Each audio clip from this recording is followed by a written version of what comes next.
आकाशवाणी भोपाल से प्रस्तुत हैं प्रादेशिक समाचार।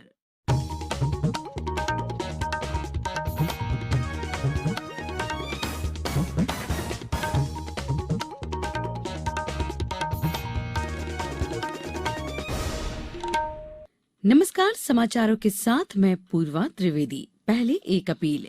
भारत ने कोविड टीकाकरण अभियान के अंतर्गत 100 करोड़ टीके लगाने का लक्ष्य हासिल कर लिया है।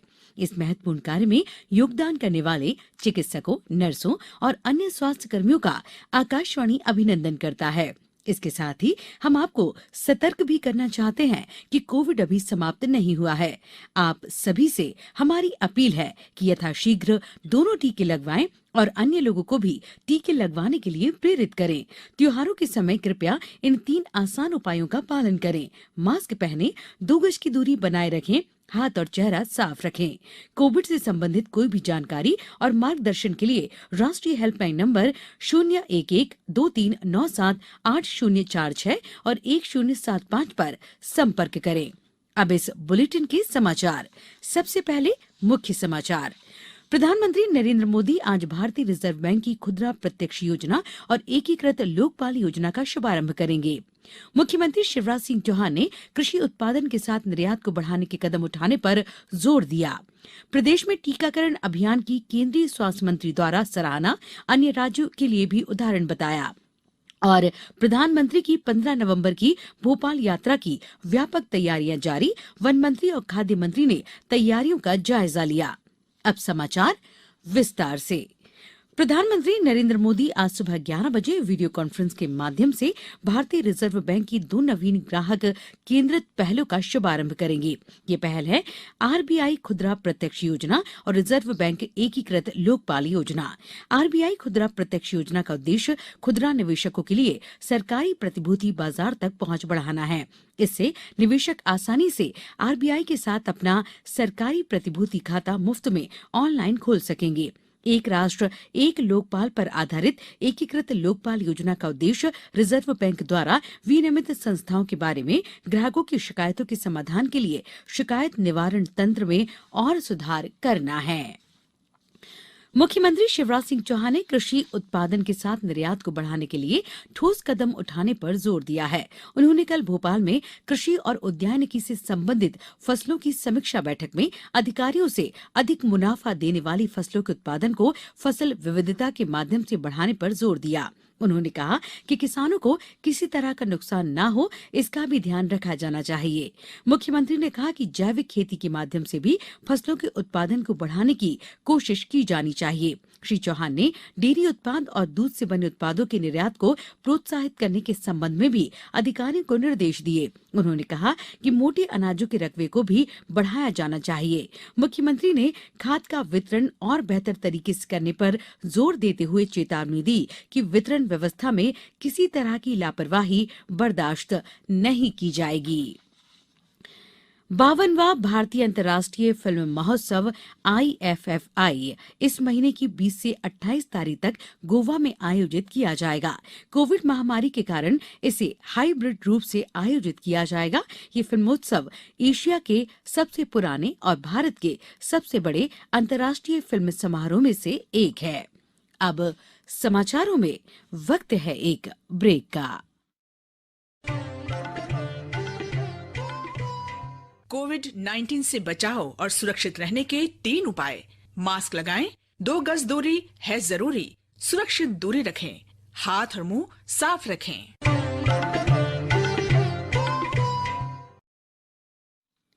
ब्रेक के बाद समाचारों में एक बार फिर आपका स्वागत है।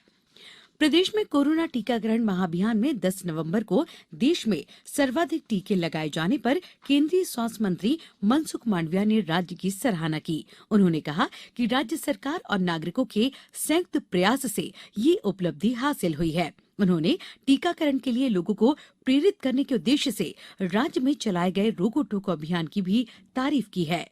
केंद्रीय मंत्री ने राज्यों के स्वास्थ्य मंत्री, मिशन संचालक और टीकाकरण अधिकारियों की वीडियो कॉन्फ्रेंसिंग के माध्यम से बैठक में टीकाकरण दर में वृद्धि, और जन जागरूकता अभियानों की सराहना की। उन्होंने प्रदेश में चलाए गए अभियान को अन्य राज्यों में भी अपनाने को कहा। स्वास्थ्य मंत्री प्रभुराम चौधरी ने बताया कि प्रदेश में 91% पात्र नागरिकों को पहली डोज और 43% पात्र नागरिकों को दूसरी डोज लगाई जा चुकी है। राज्य में 10 नवंबर को 13,52,000 से अधिक डोज लगाए गए। 25 दिसंबर तक 100% नागरिकों के टीकाकरण का लक्ष्य है।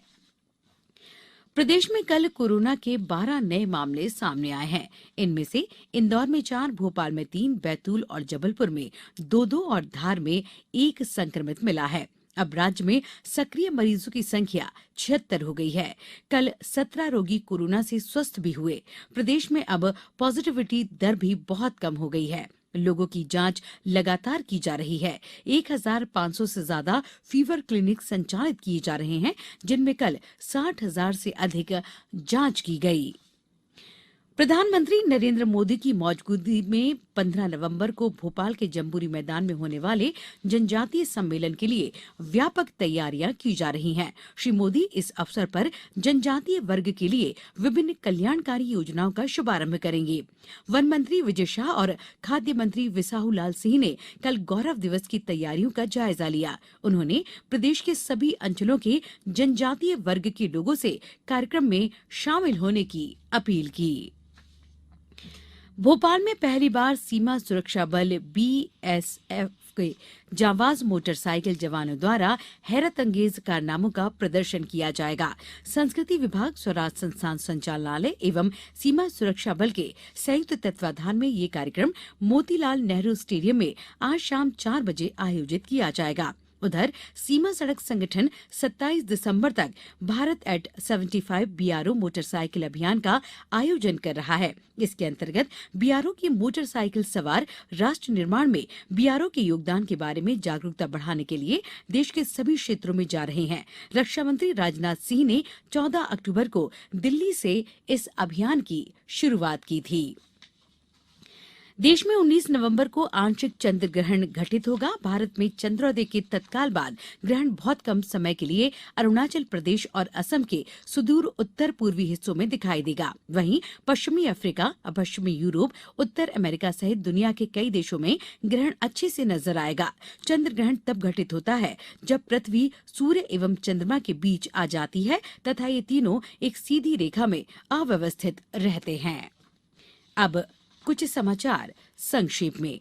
राज्य सरकार ने चिकित्सा शिक्षा विभाग की सचिव अलका श्रीवास्तव को खाद्य विभाग का सदस्य सचिव बनाया है। उनकी जगह चिकित्सा शिक्षा आयुक्त निशांत बरबड़े को अस्थायी रूप से आगामी आदेश तक सचिव चिकित्सा विभाग बनाया गया है। रतलाम जिले में नगर परिषद आयोग के तत्कालीन प्रभारी मुख्य नगरपालिका अधिकारी और एक राजस्व उप निरीक्षक को वित्तीय अनियमितताओं के आरोप में निलंबित किया गया है। राजधानी भोपाल में कल डेंगू के 8 नए मरीज सामने आए हैं। अब डेंगू मरीजों की संख्या 635 हो गई है। और T20 वर्ल्ड कप में कल ऑस्ट्रेलिया ने पाकिस्तान को 5 विकेट से हरा दिया। फाइनल में ऑस्ट्रेलिया का मुकाबला न्यूजीलैंड से होगा। अंत में मुख्य समाचार एक बार फिर।